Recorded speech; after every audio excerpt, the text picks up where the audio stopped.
ये कहानी एक सुंदर से जंगल की है।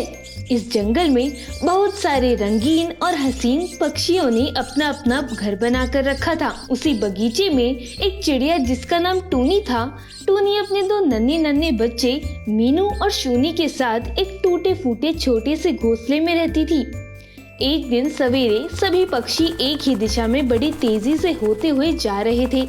उन सब को देखकर मीनू अपने माँ टूनी से कहती है, अरे माँ, ये सारे पक्षी कहाँ जा रहे हैं और सभी इतने घबराए हुए क्यों हैं? कहीं हमारे इस जंगल में कोई खतरा तो नहीं आ गया है?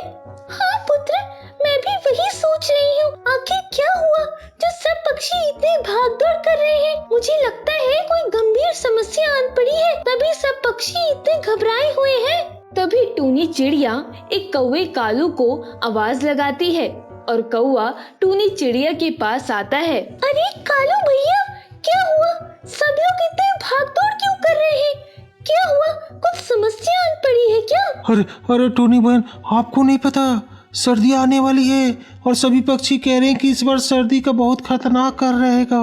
इसलिए सारे पक्षी अपने अपने घरों को नारियल की पत्तों से मजबूत कर रहे हैं ताकि वो सर्दी के कहर से बच पाएं।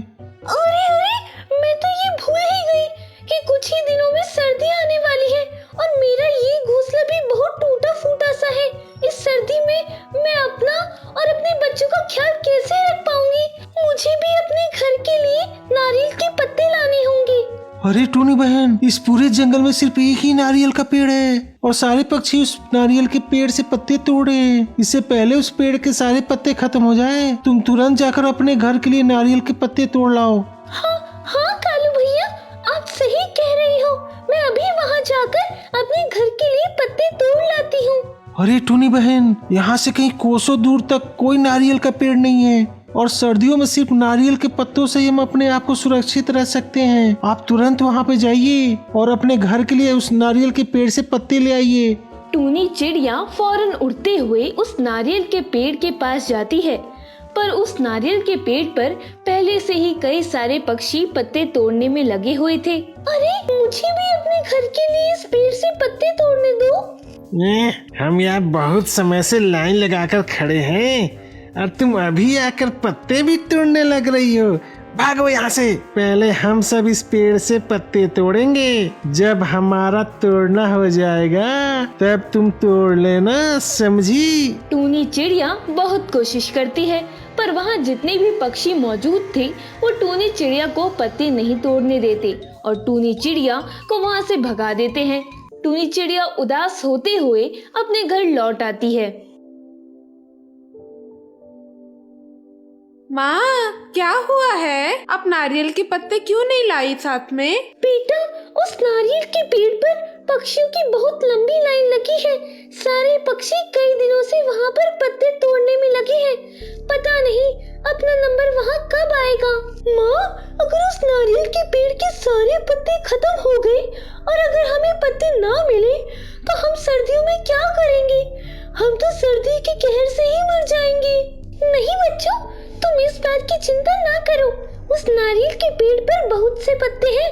मैं शाम को वहाँ जाऊंगी, तब तक तो सारे पक्षी वहाँ से जा चुके होंगे और फिर मैं वहाँ से पत्ते तोड़कर ले आऊंगी। यूं ही धीरे धीरे शाम हो जाती है। अच्छा बच्चों, तुम यही रहो। अब मैं उस नारियल के पेड़ से पत्ते तोड़कर लाती हूँ। अब तक तो सारे पक्षी वहाँ से चले गए होंगे। अब मुझे उस नारियल के पेड़ से पत्ते तोड़ने से कोई नहीं रोकेगा। टूनी चिड़िया वहाँ से चली जाती है। जैसे ही टूनी नारियल के पेड़ के पास पहुँचती है, उसकी आंखें फटी की फटी रह जाती है। वहाँ देखती है कि नारियल के पेड़ पर एक भी पत्ता नहीं बचा हुआ था। अरे, ये क्या? इस नारियल के पेड़ पर तो एक भी पत्ता नहीं है। अब मैं अपने घर को कैसे बनाऊं? कैसे सर्दियों से अपना घर और अपने बच्चों को बचाऊं? टूनी चिड़िया रोते रोते अपने घर लौट आती है। क्या हुआ माँ, तुम नारियल के पत्ते नहीं लाई? टूनी चिड़िया रोते रोते अपने बच्चों को सारी बात बताती है। शूनी और मीनू ये बात सुनकर बहुत रोने लगते हैं। माँ, अब हम सर्दियों में क्या करेंगे? अगर हमारा घर सर्दियों में भी ऐसा ही रहा तो हम तो सर्दी के कहर से मर जाएंगे। अब तो भगवान ही जाने बेटा। यूं ही कुछ दिन बीत जाते हैं। सर्दियों का मौसम आ जाता है।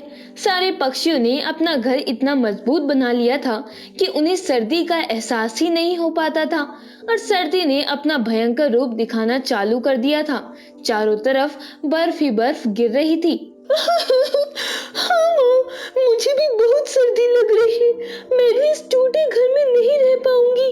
हमें यहाँ बहुत सर्दी लग रही है। बच्चों, थोड़ा सब्र रखो, मैं कुछ करती हूँ। टूनी चिड़िया कालू कौवे के घर जाती है। कालू भैया, दरवाजा खोलो। अरे अरे, क्या हुआ टोनी बहन? इतनी सर्दी में आप यहाँ क्या कर रही हो? कालू भैया, क्या आज रात को आप मेरे बच्चों को और मुझे अपने घर में पनाह दे सकते हैं? मेरा घर बहुत टूटा फूटा है और मेरे बच्चों को बहुत सर्दी लग रही है।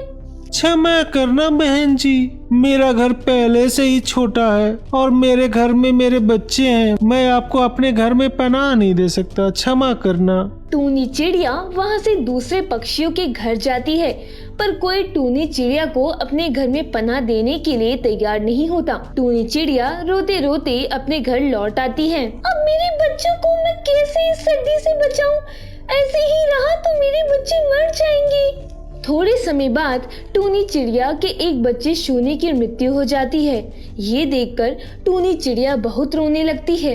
सर्दी का इतना ज्यादा कहर था कि इस तड़पती सर्दी में कोई भी पक्षी जिंदा नहीं रह पाता था। टूनी चिड़िया परेशान इधर से उधर घूमती रहती है कि बस किसी तरह उसे एक गर्म जगह पर एक रात के लिए पनाह मिल जाए। थोड़े समय बाद टूनी चिड़िया के एक बच्चे शूनी की मृत्यु हो जाती है। ये देखकर टूनी चिड़िया बहुत रोने लगती है। सर्दी का इतना ज्यादा कहर था कि इस तड़पती सर्दी में कोई भी पक्षी जिंदा नहीं रह पाता था। टूनी चिड़िया परेशान इधर से उधर घूमती रहती है कि बस किसी तरह उसे एक गर्म जगह पर एक रात के लिए पनाह मिल जाए। माँ, लगता है अब मैं भी नहीं बच पाऊंगा। मुझसे नहीं सहा जा रहा है। बेटा, बस थोड़ा समय और, मैं एक गर्म जगह तलाश कर रही हूँ, फिर हम तुरंत वहाँ चली जाएंगी।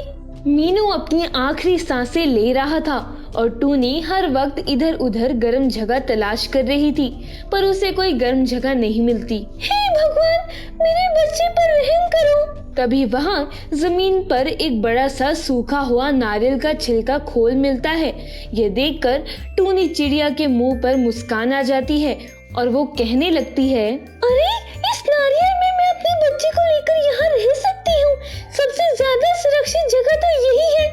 तभी टूनी अपने बच्चे को वहाँ ले जाती है, उस नारियल के अंदर रहने लगती है। सर्दी के मौसम के लिए टूनी चिड़िया उस नारियल के अंदर रहकर अपना जीवन बिताने लगी। इसी तरह टूनी चिड़िया ने अपने और अपने एक बच्चे की जान बचाई।